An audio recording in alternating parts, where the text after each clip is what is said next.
Earlier this year, on August 1st, 2025, Overwatch history was on the verge of being made. After a long build-up towards the OWCS Mid-Season Championship at the Esports World Cup, the final day of competition was upon us, and a champion would be crowned.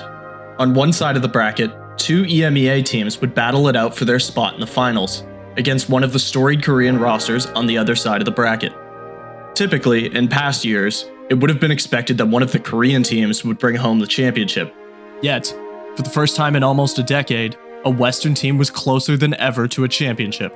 Both Al-Qadsiya and Twisted Minds, the two EMEA teams left at the event, were on the brink of being awarded Best in the World status, a title that has almost never been held by a Western team in Overwatch's nearly 10-year history. European and Saudi super teams, plus a meta which heavily favored the EMEA region, had people expecting one of these teams to finally break the mold and prove themselves on the world stage. But of course, in typical Overwatch fashion, the final match between Al-Qadsiya and Korean powerhouse Team Falcons would be a brutal 4-0 sweep for the Korean squad, making the gap between the West and Korea look bigger than ever. If this team couldn't do it, if they couldn't defy the nearly decade-long reign of Korean dominance, and if they couldn't even make this Korean roster bleed, then will it ever be done? Will the West ever win a major, and will the West ever close the gap with the Koreans? These are the questions we will be attempting to answer in this video. My name is Nice from OWTV, and for the last few weeks we have been looking for answers, interviewing pros and coaches from around the scene, both Western and Korean, to find out more about why the gap exists and what Western teams are doing to close it.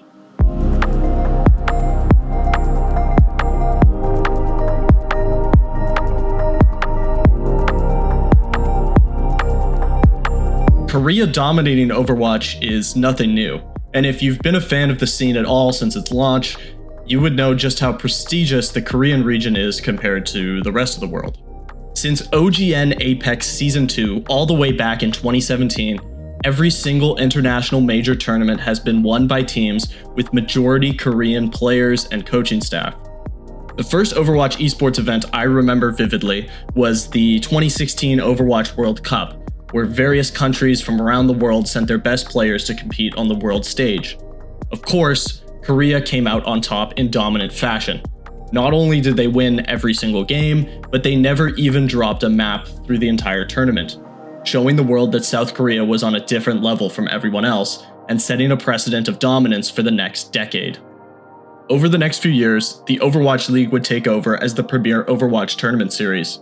And despite being a global league filled with talent from around the world, full Korean and mixed Korean rosters would find themselves at the top.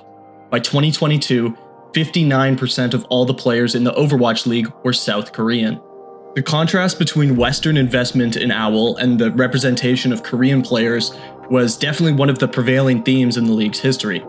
Teams based in cities like Toronto, New York, Dallas, etc. were full of Korean players, and as the league aged, more and more teams seemed to shift towards Korean rosters to have a better chance of competing for championships. And it's no surprise that this period was the darkest for the NA and EU regions, as many talented players from these regions found it difficult to push to Tier 1 competition amidst the seemingly never-ending amount of Korean talent that always had more interest from OWL teams. In the OWCS era, Korean dominance has had a very different, yet still very familiar look. OWCS brought back regional competition to the Tier 1 scene, something that the Overwatch League always lacked. Obviously, more regional competitions meant more opportunities for Western players to show off their skills. By OWCS rules, it is mandated that the majority of any given team be native to that region. So, for example, an NA team must contain mostly NA players, though 2 import slots, or players from other regions, are allowed. Ahead of the first OWCS season in 2024, there was much discussion about NA and EMEA teams of how to maximize import slots with Korean superstars, and teams like the Toronto Defiant capitalized on their bigger budgets to utilize this ruling. Yet, many saw regional competition as a potential loss for Western Overwatch, as less competition with Korea would inevitably lead to the gap between Korea and the West growing larger. This sentiment was validated during the 2024 season, as all international major events would be dominated by Korean super teams Crazy Raccoons and Team Falcons, and most Western teams failed to make any real noise at these events. So let's stop beating around the bush and try to answer the question of why Korea has been so dominant. To find an answer, we at OWTV spent several weeks interviewing pros and coaches to see what they had to say. And in watching through these interviews, the answer felt really obvious. It's a culture difference. Like, I don't think there's like crazy like warm-up routines, you know, like, oh, they have this mouse for like $10,000, you know, like they have got it, you know. It's nothing like that. It's just more like a cultural thing, you know. The level of support it gets in Korea is a lot different than here in the West. I think it has to be like a bit of a culture difference in terms of like work ethic towards the game. I think the big thing is just their culture. Like, they really just care more, and they play the game harder. I think it's work ethic and mindset particularly, because I think just the hours they put into the game and the amount of time and like portion of their life they dedicate to it is more than in the West. Across the board, their players probably care more about being good and everything than most Western players do. The Korean players are usually like incredibly devoted to the game, which is a level of passion that you see in Western players, but not normally for as long or as intense. 저는 사실 마인드셋적인 부분이라고 생각해요. I think the biggest thing about biggest difference between the Korean and the Western teams is the mindset. You know, sometimes mixed rosters like Shock had really strong performances, but in general, and I've had experience in Western teams as well, I feel like Western players don't play Overwatch with their lives on the line. I think Korea culture has if you do something wrong, I think it's more Asia culture, but like they get a blame by fans and they get blamed by a lot of person and themselves. So I think that is make them to the more making the play average high. Not only do Korean teams have a much more profound work ethic, but pursuing a career in esports is much more socially acceptable and viable in Korea compared to the West. Back when it was like contenders in Overwatch League, a lot of these players would start playing when they were like 13 and 14, you know, and a lot of them would drop out of school to play. So for the guys like that, it's really Overwatch or nothing, you know? Like, esport in general is kind of an established thing in Korea, so I also think naturally more parents are like willing, or like maybe even at times pushing people to, oh yeah, like you should pursue, or like you should, right? In the West, it's probably way more, why are you playing so much, you know? Like, go get a real job, you know, something. I at least experienced that myself. I think it's more socially acceptable for, you know, people to pursue this as a profession in Korea, and overall, I think they have a different mentality. Esports was like viewed as an actual job in Korea, or in Asia rather. The culture's different there. Exactly. While in Europe, like maybe 5 or 7 years ago, my parents were like, "What the is esports? What are you doing? Why are you playing video games for a living?" You know. You know, video games are kind of treated a lot less serious in the West in terms of like actually, you know, being a professional. Another major factor that the pros shared with us is the different level of intensity that ranked matches are played at on Korean servers. If you play like ranked in Korea, maybe they won't be like calming like in voice, but it just feels like everybody knows how to play the game. Like, everybody knows their job. But if you play ranked in North America, especially in North America, you just have like games where both teams are just shooting at each other, just standing still, and whichever team wins is the team that just gets a random pick. I think having a good ranked system is actually really good for developing players. NA and EMEA ranked matchmaking is taken far less seriously than its Korean counterpart, as Western games are less likely to contain pro-level team compositions, fundamentals, and coordination. This makes ranked in Korea the most streamlined way to improve, and it's why many players believed Korea is so good at breeding new talent. I don't know, when I went to Korea, it wasn't really that the players were like a lot better in ranked, but it was actually the comps that they played. They actually played a lot more comps that you might see in an actual scrim rather than, you know, Junkrat, Roadhog, like stuff like that. Like they've got their own bubble where the best are just playing against the best non-stop. Main thing is probably the competition, because the competition has been like really, really high, and then when rookies come in, or like new players, when the competition is high, naturally they're just gonna get better faster. Korea started out being #1, and I think having like good quality practice like that, like I think whoever starts being like being the best, I think helps everyone else improve. You know, like you can practice against them, you could watch them, and you can learn a lot. Some players also mentioned how Korea's style of play might be slightly more optimized than how Western teams choose to play the game. The way Korean coaches teach their players to understand space and resource control has created a rift in game understanding. Some Western players explained how the Western style of play has been centered around finding kills, which has likely kept the region behind for so many years. There was always a gap of like what they're learning about and what the other regions are learning about. You know, every time there's a new meta, every time there's a new comp that's being played, they're just always the most dominant because they understand, you know, when they should be pushing, the timings they should be looking for, cooldown management from, you know, if they see an enemy Kiriko waste their Suzu, that's instantly an opportunity for them to look for a push. But I think it's also like the way that they approach the game. It's just like the whole thought process is completely different to how Western Overwatch is viewed. Like especially how they perceive the term space in those games. You see how they respect some sort of like map control versus how map control is useless. You see how often they chase versus when they don't. How like the game is just played completely differently, and I think the way that they play the game and how they process the game is just superior to the Western mindset. I remember the first time we played against Falcons, we were always so surprised by the stuff they do, like the way they kite ults, the way they use some of their ults, the way they play the game, and you know, like what space and like what value can we get from like using these resources, and like how is this going to make the fight easier to win, but like not necessarily just about getting kills. 이게 아무래도 좀 이제 서구권 팀들하고 한국 팀들하고 I think there's a difference between like playstyle between Korean and Western players as well. Western players, they like to play the game in a way that focuses on like team focusing, like how the team works together and individual like potential carry plays, like getting kills, etc. Compared to that, Korean teams, we like to build up the game, like focus on the macro part of things. And like seeing these Western players find success with this kind of different way of approach to the game is also really impressive as well.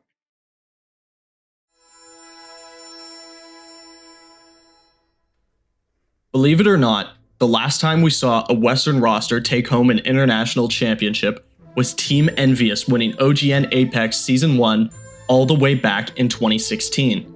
This puts us in a nearly decade-long drought of Western championships. Since this win, the West has not seen a championship trophy, though there have been a few close calls. And note that we're not counting stage title wins here. Now, some of you especially attentive viewers may bring up that Team USA and Team Saudi Arabia won the Overwatch World Cup in 2019 and 2023 respectively.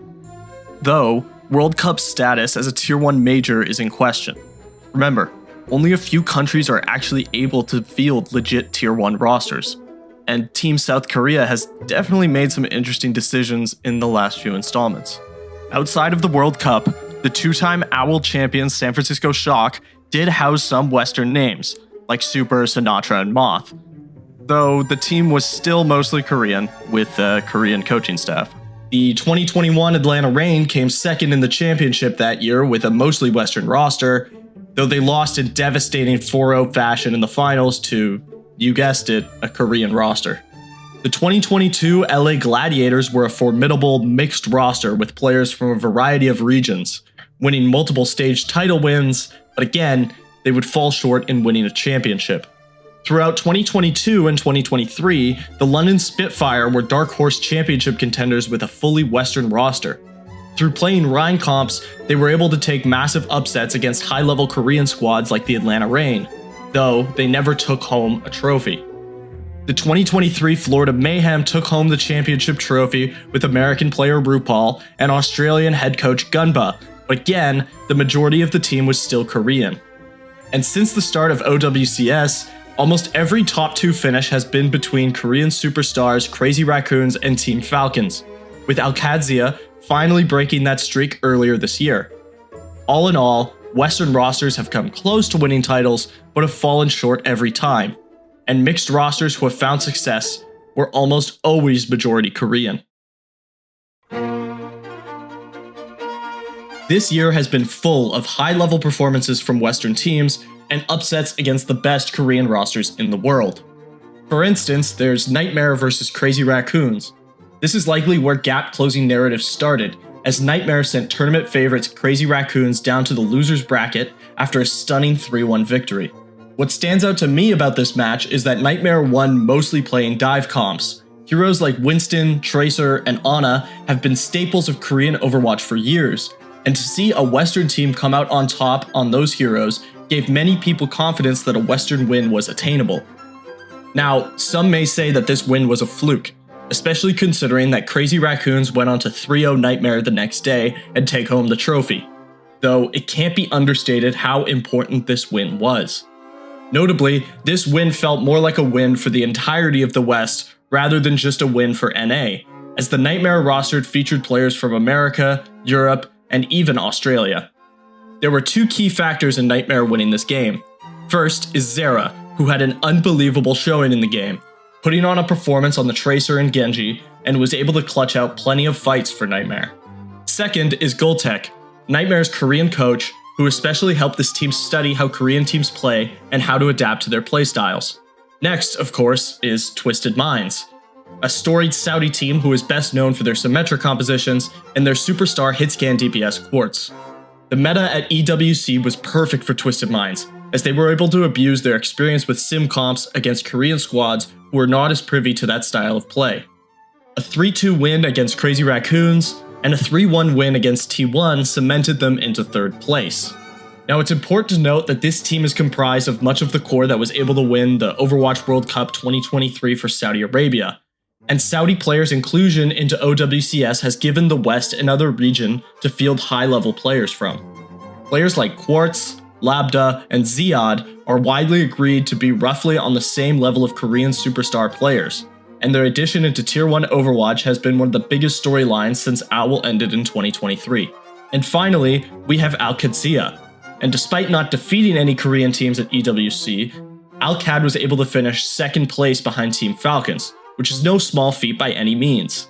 This is yet another team comprised of high-level Saudi, American, and European talent, aided by their Korean Flex DPS player Checkmate, another one of the greatest sim players in the game. So we decided to ask pros what they thought about these wins and what their significance was in terms of the gap closing. I mean, I don't know, the grand final was a bit of a hit, you know, in the in the stomach for us EUs. I still think it's an accomplishment. You know, it's not like you can just show up on match day and just magically get wins. You know, there is hard work for the winning team, and there is like strategy and planning going into these matches. If you would have told anyone like last year that Nightmare would beat Crazy Raccoons, everyone's calling you insane. Same with Twisted, but at EWC you see Al-Qadsiya is top 2, Twisted's top 3, Champions Clash, NA's top 3. Like, the West is improving at a really, really good pace in my opinion, and I think it'll only keep going upwards. Well, I think EWC was, I mean, obviously, like, we played really good on Twisted Minds, but there's no denying that we had a really good or really favorable meta for us as well. Who was it? Nightmare that beat Crazy Raccoons as well? They even won like a dive mirror, so it wasn't meta favorite at all. They just straight up beat them, you know, in like a honest matchup. Some players explained how Korean teams are likely to underrate certain Western teams and not take them seriously ahead of match day, preparing very little and crumbling when the series starts to become difficult. It's opportunities like these that the Western teams must continue to take advantage of. The Korean teams probably don't take like Western teams as serious until like the matches start getting a little hard, you know what I mean? Like, I think the game where we beat Crazy Raccoon, I don't think they were taking us that serious in terms of like how they prep for us, or, you know, they steamroll map 1 and they kind of just like let the ball drop a bit. Some of our guests, like ChrisTFer, were less convinced by these Western wins, as he details how EWC was the perfect scenario for a Western team to bring home the trophy, and them failing to do so speaks volumes to the current state of pro Overwatch. There's a world and there's a patch. Like the problem is, I think EWC, I'm not convinced it could have been better. Like, the only thing is, if instead of Ram it was like D.Va, if that was the meta, then maybe. But then I don't know. Like, I think it's not happening. That's what I think. I don't think it's happening. Coach Moon of Crazy Raccoons praised the West for their achievements this year, adding that he thinks this heightened sense of competition at LAN events brings more energy and life to the game, and is overall a good sign for the longevity of the esport. Despite all the improvements, I think Korea still has the edge over Western teams, but Seeing how things are recently, I believe that the Western teams have caught up really a lot compared to the past, and that makes me really happy for the sport. Finally, let's try to answer our main question. Is the West actually closing the gap? And instead of yapping your ear off, I'll let the pros speak for themselves. Like, I think the gap is getting closer, like especially like on certain comps. The gap is closing in. I think it's closing. I think it'd be disingenuous to say it isn't closing to an extent. I definitely think the gap's closing. Yeah, I really do think the gap is closing. The gap is closing. I do think the gap is closing. I do think that Western teams are starting to punch up and be able to learn what Korean teams are doing differently and apply those in their matches in the international lands. I feel like right now, EU and NA are catching up to that.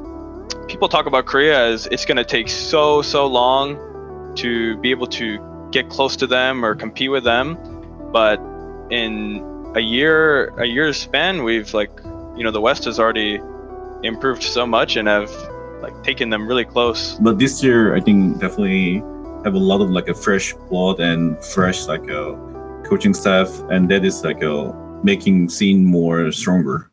Some coaches like Junkbuck of Al Qadsiya believe it is only a matter of time before Western teams start showing major results. He refers to the top players on teams like Crazy Raccoons and Team Falcons as legacy players. In other words, these are pros who have had multiple years of top-level experience, starting all the way back in the Overwatch League. And as their careers are forced to end as a result of Korea's mandatory military service, Junkbuck believes that a void of top-level Korean talent will emerge, which will allow Western teams to punch up and finally achieve major results. I'll just call them the legacy players, right? So basically, if they were to quit the game, I think the Western is just a better team. The Korea is only better because of few players, like few teams like Falcons and Raccoons and some players on T1 and things like that. So other than those teams, there is no difference. Some pros like Lethal and zeruhh explained how it's important to not get wrapped up in the nerves of playing against top Korean squads. Instead, Western teams need to see the Koreans as normal players, another opponent they need to defeat in pursuit of a championship. Play them with less respect, really. I mean, I think they've always been on this pedestal of being unbeatable for so long. That's kind of been a mindset holding back for a lot of players and teams heading into those matches. But they're beatable. It's happening. It's slowly happening. They gotta change the way they see them.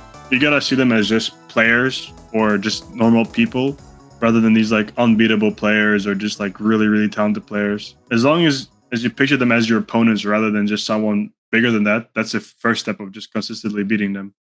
Next, we asked pros how far away we are from a Western team winning a championship, and this sparked some disagreement between the guests we interviewed, even amongst players on the same team. Some players like Quartz felt very confident about their team's chances, explaining how we could even see a Western win at Stockholm for the upcoming World Finals. And then, how far do you think we are from a Western team winning a major? Oh, that's so close. I feel like it's super close, to be honest. On the other hand, Quartz's teammate Seicoe has a very different view, and he thinks we are still a ways away from seeing a Western win. To be honest, I can't see a Western team winning Stockholm. Hopefully next year, if it's another EWC meta, I really think we have a good chance of winning. The most consistent answer we got was that a Western championship would come down to meta and timing. Most pros would agree that a dive meta would always favor the Koreans, some admitting that they could never see a world in which the West wins in a dive-favored meta. I actually think it could happen at Stockholm, depending on the meta. Depending on it could happen. Okay. But it really depends on the meta. If dive is really strong, for example, yeah, just give it to the Koreans, bro. Just give it to Crazy Raccoon. They can have it. Yet, a meta much like the one we saw at EWC bodes much better for Western squads. Though, there is still some doubt amongst particular individuals. NineK, head coach of Team Falcons, expressed that the West still has a ways to go, because even if they do roll a strong Brawl meta at an international LAN, Falcons are still the best Brawl team in the world, as seen at EWC. Yeah, the Esports World Cup, the meta favors EMEA, if any region.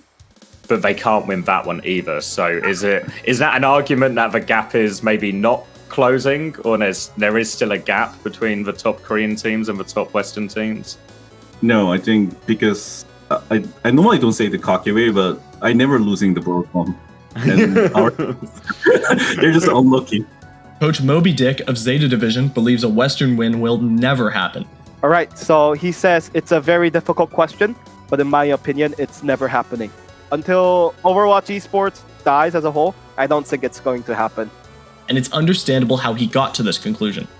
Zeta Division are one of the consistently strongest teams in Korea, and yet their hopes of showing good results on the world stage are almost always shut down by the likes of Crazy Raccoons and Team Falcons.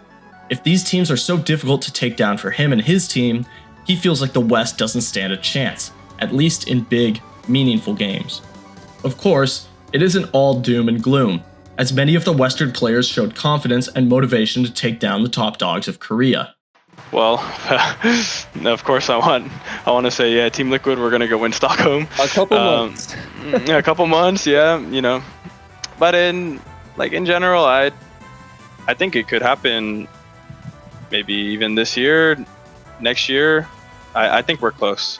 It could be as far as the next tournament in Stockholm. It could be sort of Western focused, you know. It could be maybe the one after that. I think we're not as far as we think we are. There could be something in the air for Sweden.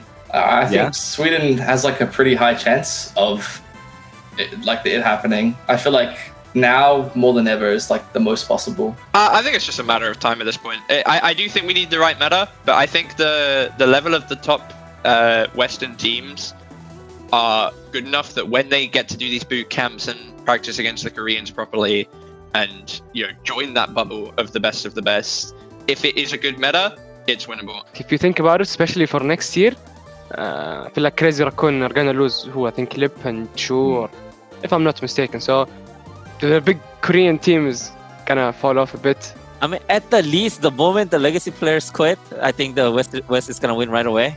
We just saw, we had proof, right? If there's the right meta, EMEA can't compete. So it's just a matter of time till we can compete in different metas as well. I would say if the meta is absolutely perfect and right, it could be within a year. I think it can happen any single time.